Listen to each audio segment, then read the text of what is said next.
You're watching Newsfeed AM. Let's continue the focus on the midterm budget policy statement that's likely to come this afternoon. The time, 2 p.m. Well, as the country awaits the minister to table this important speech, ratings agency from around the world will also be watching very keenly. To speak to us more now on this, we are joined by Africa's first ratings agency, that's Sovereign Africa Ratings, and the Chief Operations Officer, Zwelibanzi Maziya, is with us in studio. Very good morning to you, sir. Many people may not be aware of your presence. You have been operating for about a year, but you were telling me off air just minutes ago that the official launch of this agency was just last month.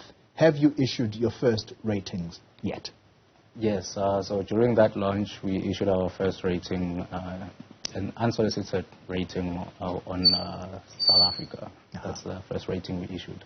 Okay, and I'd be keen to know, what was the assessment of South Africa? So we rated South Africa at BBB long term and BB plus on medium, on short term. Right. That was the rating we felt that South Africa deserves. What does that mean? So in comparison to the international rating agencies, they have rated South Africa on sub-investment grade, or as many would call it, junk. We feel that South Africa is not at junk status as yet, and hence we gave it an investment grade at BBB. Okay, so you feel that South Africa is not in junk status, but other ratings agencies, particularly the ones that we have been speaking about that are known the world over, whether it be Moody's, Fitch, S&P, they've put us at junk status. Why do you differ with them? Well, when it comes to a credit rating, you need to look at fundamentally at what it is. And a credit rating, it's an opinion on the credit worthiness, that is the ability to meet financial obligations. You understand? So we feel that South Africa is able to meet its financial obligations, looking at its track record, as well as a lot of variables according to our methodology. I mean, we have more than 80 variables in our methodology that we consider when signing a rating. And just looking at those as well, it speaks to the analysis, and hence we provided the BBB rating to South Africa. Yeah, and I ask you this question specifically because at the time of your launch, a particular statement was said, and I want to quote directly here, that unfair ratings can unjustly stunt economic growth. Is that what you think South Africa is or has been experiencing, given that we are in this junk status situation? Well, not only South Africa, but the developing nations as a whole. Having very low credit ratings also affects the pricing of borrowings, you see. So when it's difficult to actually do the repayments of your financial obligations, it puts that much more pressure on a sovereign especially.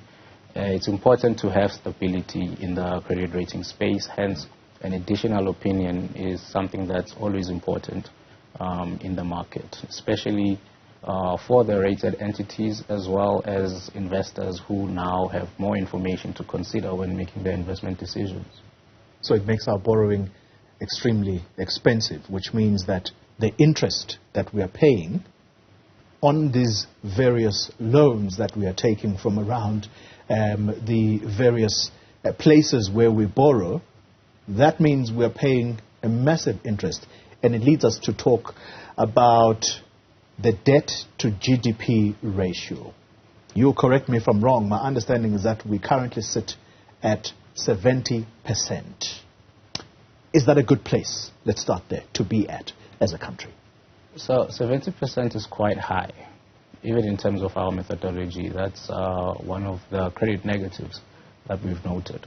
You know, It's always good to keep your debt very as low as possible. And also, we also need to consider the ability to actually meet those financial obligations, because countries are different. Certain countries have a bigger appetite for debt than others, and that's based on their capability to generate revenues. So 70% for South Africa, it's quite high, I must say, and I think it's quite manageable though. But you are calling it a negative. Perhaps for a South African who may not be aware of this economic lingo or the economic jargon, what is the debt to GDP ratio? Again, we emphasize the point. South Africa, at the moment, the understanding is that we sit at 70%. Debt to GDP ratio. Explain that in simple language. In simple language. So let me start with GDP. And just try to decipher both these aspects here. So GDP just measures the transactions that occur in a country in a certain period, usually a year.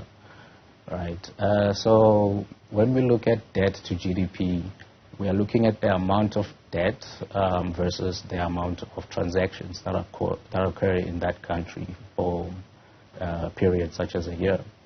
So it's only just a measure to say, in comparison to GDP, what is the debt?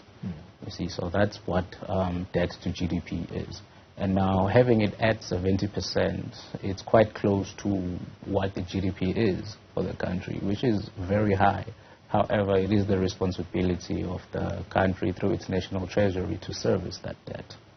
But what about managing that debt to a point where it comes progressively down? Do you think that South Africa, being so close to its borrowing ceiling, am I right, by the way, to assume that we're very close to our borrowing appetite, and at some point we're probably not going to have the ability to borrow if we sit at 70%?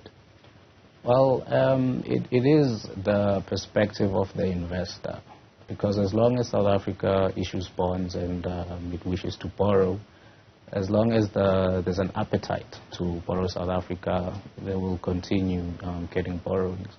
However, when it comes to the ceiling for South Africa, that's an analytical question. And as you note, I am the Chief Operating Officer, and I think 70%, it's quite high. Let me just put it like that. Which again takes us back then to why you are of the view that South Africa is not in junk status if the 70% debt to GDP ratio is, in your words, quite high. Why are you being lenient? Well, we are not being lenient. Let me start with that. All our ratings are based on the methodology, right? And looking at South Africa, just like many developing nations, let me call them, that emerging markets, we have a lot of mineral resources. Many of these countries are quite rich in mineral resources. So now it's a matter of the level of beneficiation that we get from our mineral resources. And there's a lot of opportunity in terms of developing the secondary markets to actually benefit more from our mineral resources. So we are rich countries, you understand? So the main thing that governments have to do is to ensure that the beneficiation levels are as high as possible, to the point where borrowing is not even a need for these economies, because it's quite possible, and that's what we believe in. Let's wrap up our conversation. So again, still on this subject of South Africa borrowing in order to meet its needs.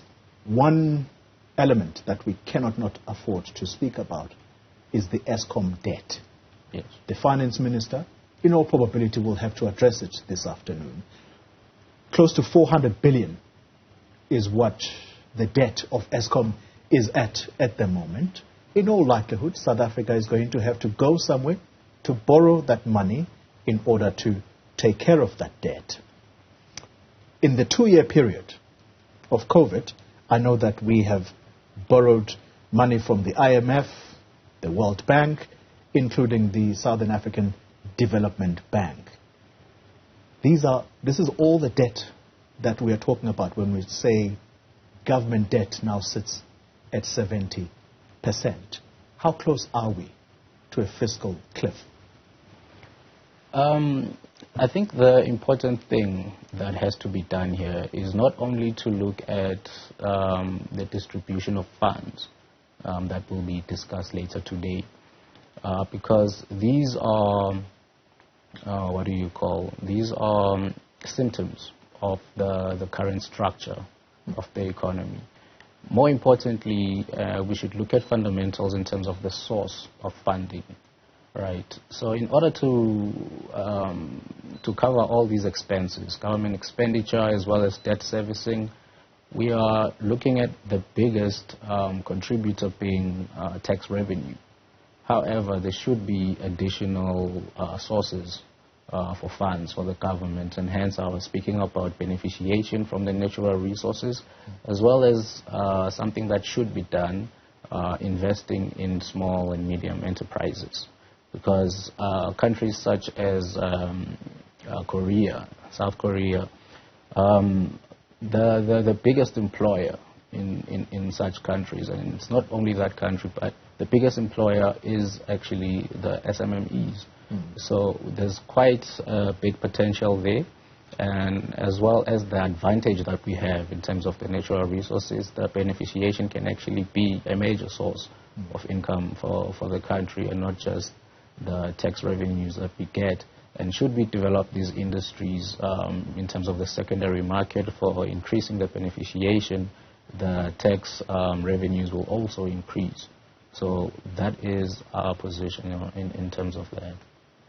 Out of time, but quickly, is there one particular thing that the finance minister cannot afford to address today? What is that one element that is critical to this mini budget? Energy. It affects all the industries. The economy really depends on stable energy provision. So definitely he has to address that issue when it comes to energy. Thank you very much for your time. Chief Operating Officer at Newzroom Afrika Ratings. That's the newly launched ratings agency that looks all across the continent of Africa. And you've heard it from him. South Africa, it still is at investment grade, not at junk status level, like other ratings agency have put us. All right, still to